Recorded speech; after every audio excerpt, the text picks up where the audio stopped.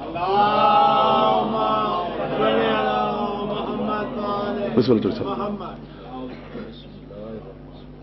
ماشاءاللہ صاحب قلم ذاکر آئے ہیں،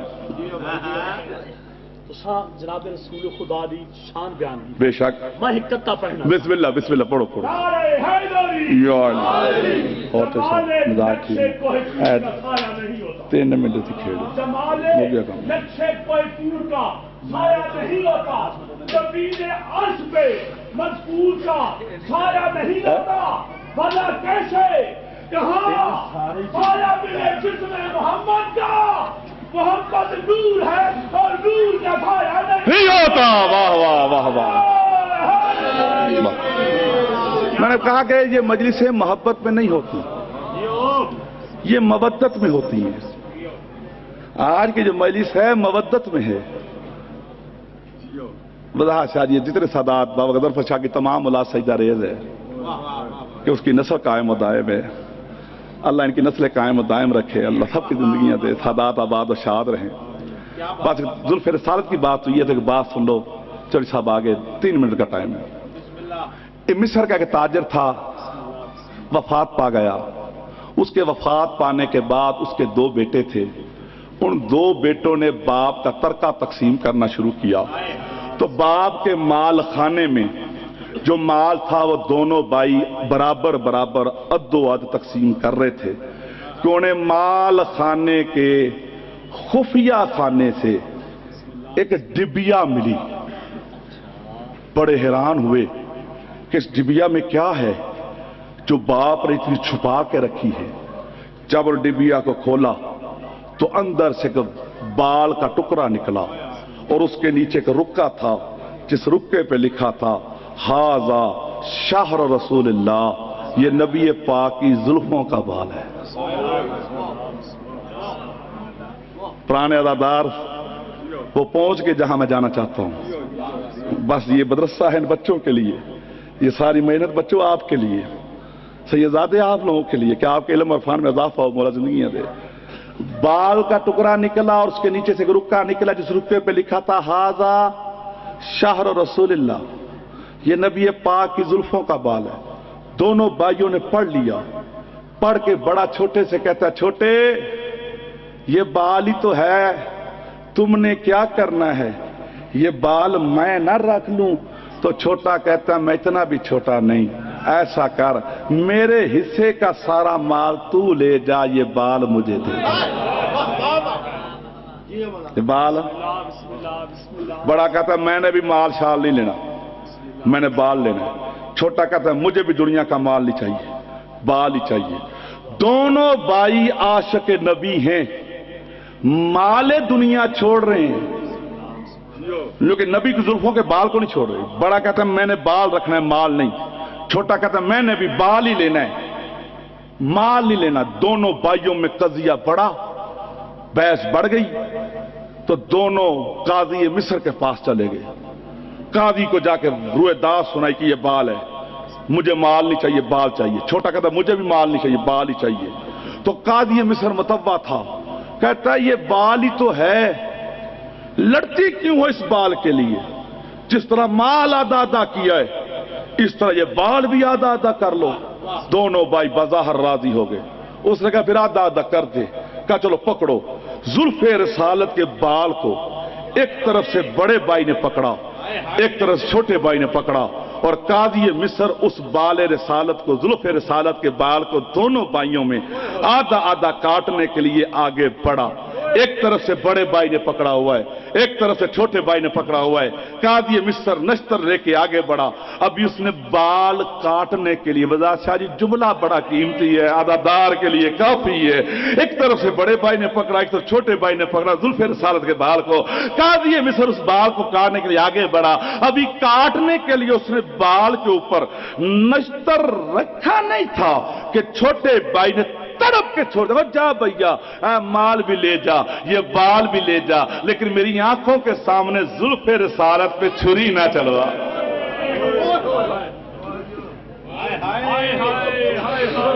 یہ مال لے جا, یہ بال لے جا, میری آنکھوں کے سامنے زلف رسالت پہ چھری نہ چلوا. یہ مال لے جا, یہ بال لے جا, چھری نہ چلوا. مال چھوڑا, بال چھوڑا, بس سیدزادہ آ گیا.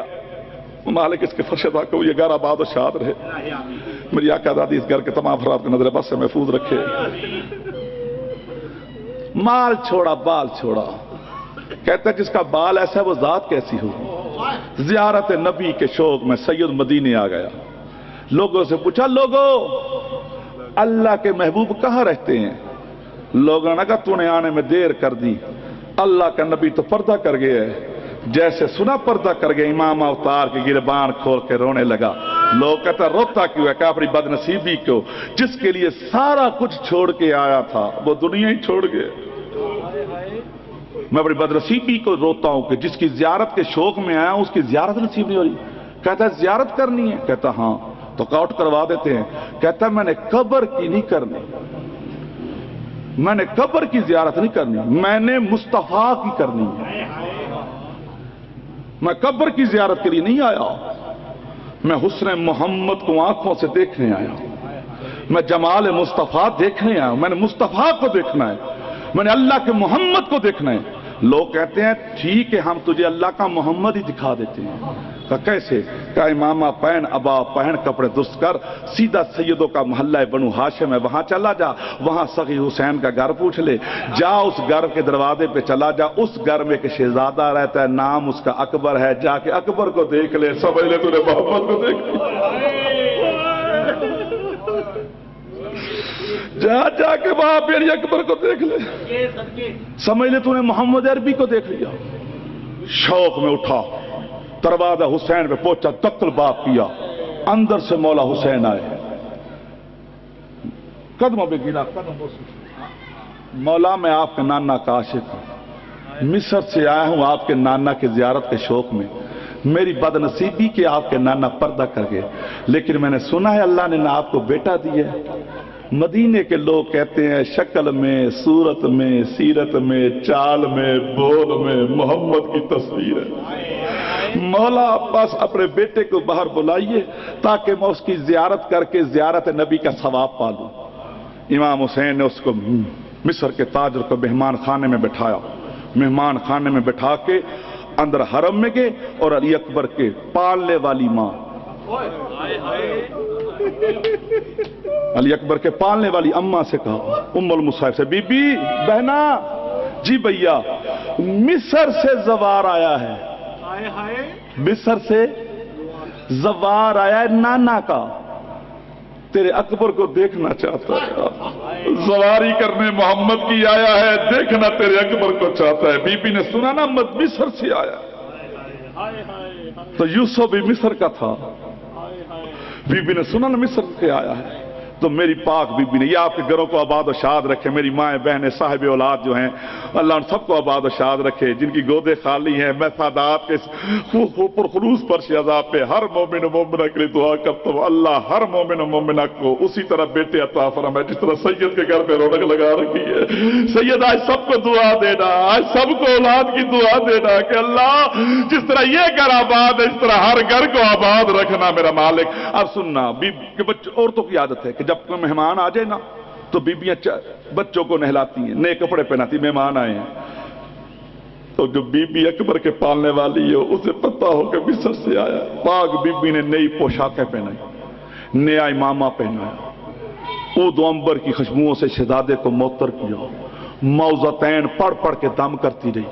اور بی بی کی عادت تھی کہ شہزادہ علی اکبر جب بھی غار سے باہر جانا چاہتے تھے نا تو بی بی پہلے اکبر کے صدقے اتارتی، نظریں اتارتی، پھر موضعتین پڑھ کے کبھی دائیں دم کرتی کبھی بائیں دم کرتی، اور اس کے باوجود بھی پاک بی بی نے ایک باریک نقاب بنا رکھا تھا جو باہر جاتے اکبر کے چہرے پہ ڈال دیتی تھی، اور مدینے کی عورتیں اکثر پوچھتی بی بی اتنے دم کرتی ہو، اتنے صدقے اتارتی ہو، اس کے باوجود اکبر کے چہرے پہ یہ نقاب کیوں ڈالتی ہو؟ کہا اس لیے کہ میں نہیں چاہتی کسی بد نظرے کی نظر میرے اکبر کو لگے۔